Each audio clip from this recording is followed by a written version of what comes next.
Oyijonlar, nima desanglar ham baribir Toshkent yaxshi-da.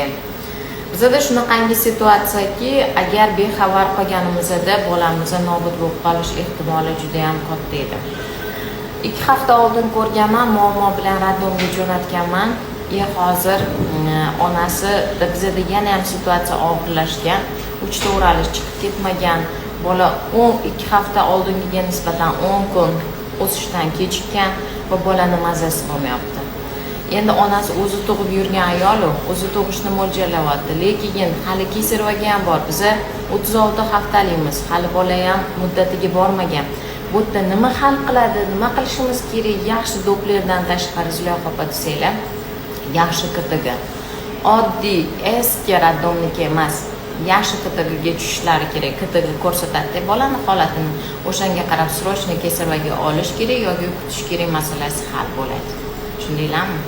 Iltimos oyijonlar, iltimos sizlardan e'tiborli bo'linglar. Xo'pmi, kelishdingmi? Sizlarning eng katta xatoyingiz nima deb bilasizlarmi?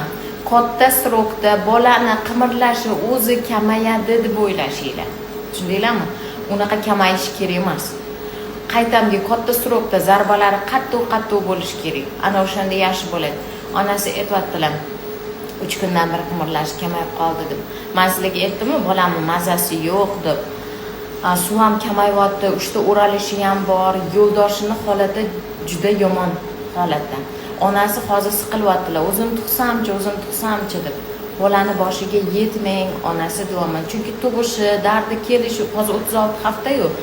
Tug'ib dardi kelishi uchun suv yetmaydi. Suv nihoyatda kam qolgan. Chunki yo'ldosh yaxshi bo'lmagan uchun suv kam qolgan.